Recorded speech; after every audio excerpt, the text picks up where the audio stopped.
He's also written the new short course in wine and the short course in beer. A few years ago, he started writing poetry. His poem, The Would-Be Lepidopterist, has been nominated for a Pushcart Prize. Other poetry has appeared in Angelic Dynamo, Melusine, Gutter Eloquence, Off the Coast, Waterways, Referential, and again the ubiquitous Elsewhere. His main influences are Geoffrey Chaucer, William Blake, Billy Collins, Groucho Marx, and Ogden Nash. Let's welcome Lev Hoffman.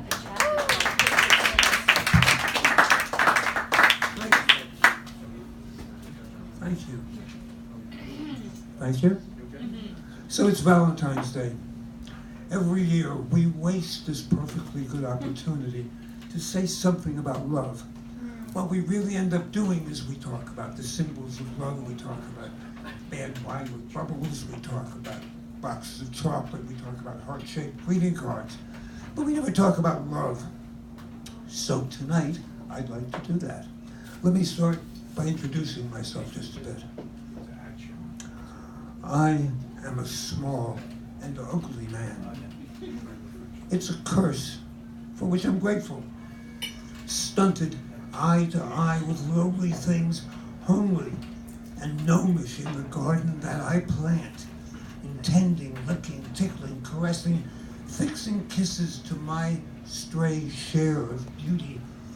I'm badly groomed and I'm ravenous for love. The beasts that fly and hop and slither through the garden and I are thankful to whatever demon nailed me at that iron crossroads and laid me certain sensual, humbled, low and homely. My eye is on the moment, my breath is in the now. I have no reputation, trade, or family. I am only the hollow bowl of me. Which shall I thank when next I can that I am a small and ugly man?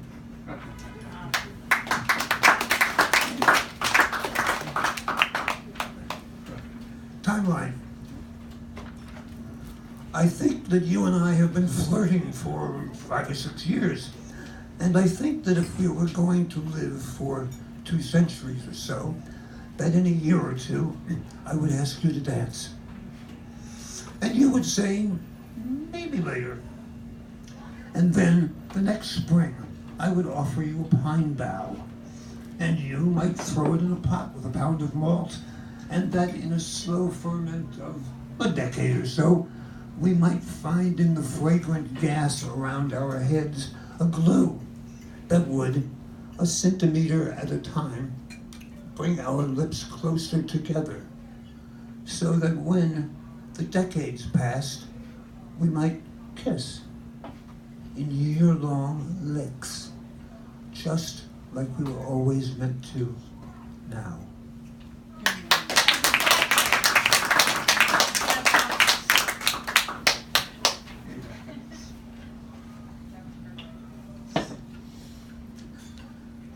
This collection was originally called A Man's Guide to Finding Love, and my poetry publisher just turned it down. It broke my heart. They published 2 other books, which I didn't think were anywhere near as good. What happened, I think, was that it was too much about men talking really about love, which is not supposed to happen. So this is what got edited out, and by the way, as I'm looking for a new publisher. Listen, you can just start loving. There's nothing to find, just something to do. Start now. Love your dog, love your job, love your neighbor, love an elf. But that's not what you wanted. You were thinking about another half, another self beside yourself. You want to heal, to breathe and sink. You want reaching, touching, being reached. You want the thrill of being loved. You want the same woman or man to have a vision of you that shimmers in the heat of your vision of them. That's what you want to find. You tried this before, you know. You found her, and she got bored, or you got restless, and she always did that thing she did, and you, poor you, what could you do but do that thing you always do to you? So this time, brother, listen. Just listen. No, not to me, to her. Listen to what she says. Listen to how she says it. Listen. If you clear yourself out of her words, if you stand out of harm's way, you'll hear her scared and sad, just like you. Hear her worried and weak. If you hear her every word, her every word will sound like, love me, please love me. And once you hear love, once you hear nothing but her and love, you'll find that finding love is not so hard at all.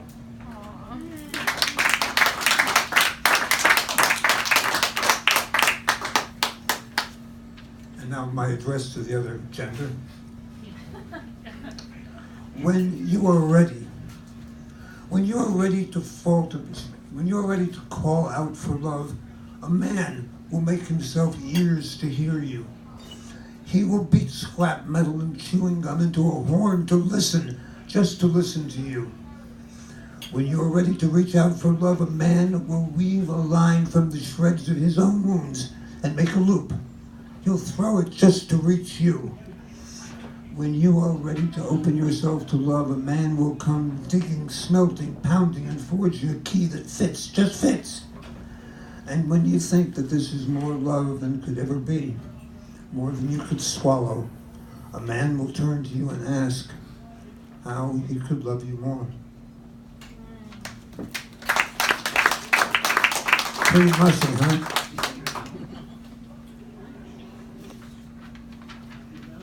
More love.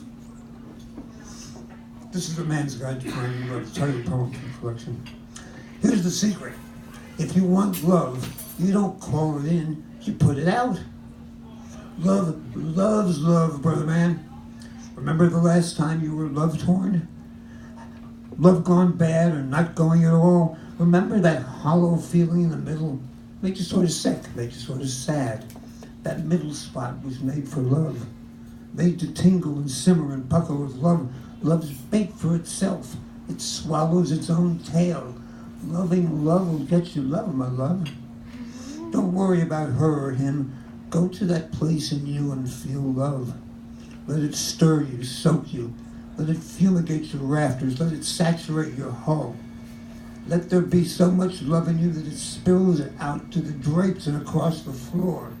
Let it smell up the joint. Let it fester. Let it rot.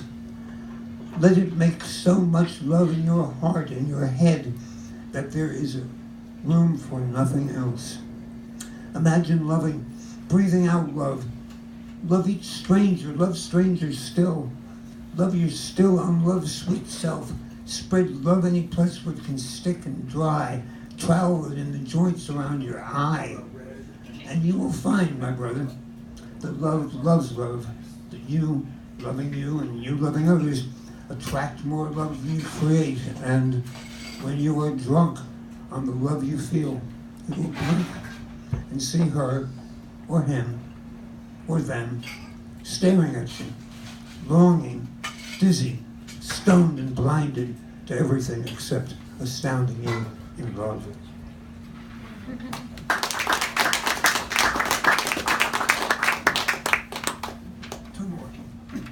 I know probably none of you have had any experience with disappointing love affairs.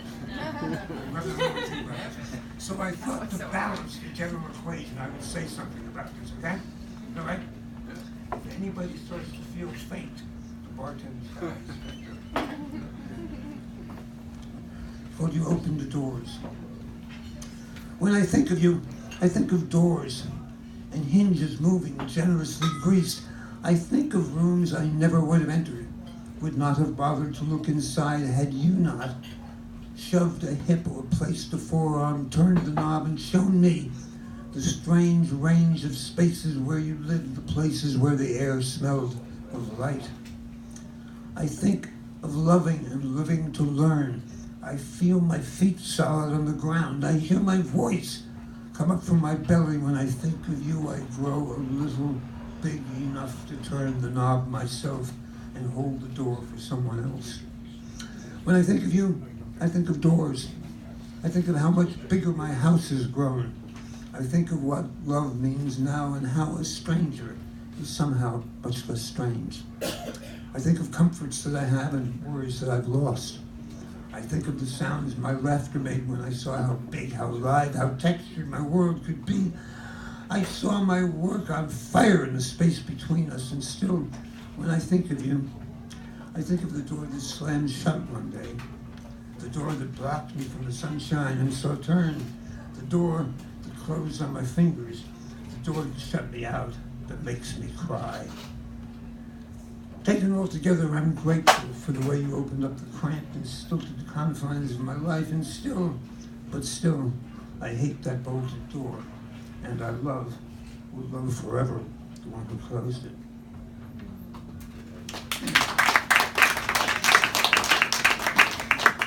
And now at long last, a dirty poem. I mean, it's about time. Yeah. Oh, blah, blah, blah, blah, but now it's here a little bit. Blah, blah, blah, blah.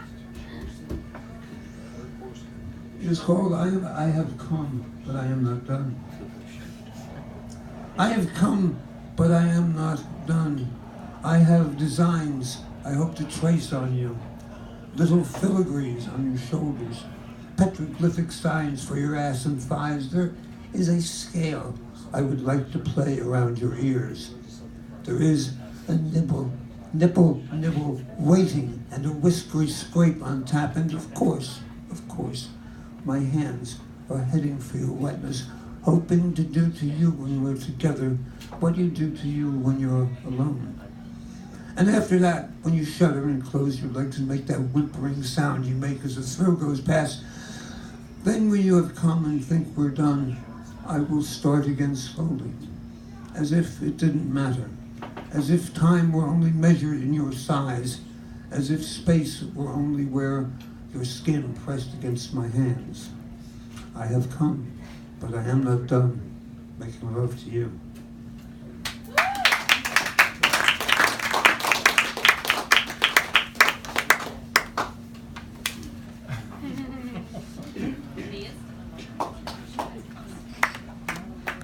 Thanks very much, Lev. Let's hear it. All right, Lev. Well, I think unknown to me or unexpected by me, we tonight have proven again that there are only two themes in all of literature: love and death. Murder we had from Savannah, and love poems there. I wanted to mention that Lev's book, his new book, Philadelphia Poems, is available for sale tonight. $17. See Lev after the open mic session, please, if you. Also, I just wanted to make a couple observations. Lev certainly proved that what our poetry teachers teach us, that you can't use the word love in a poem, is a fallacy. So thanks for disproving that.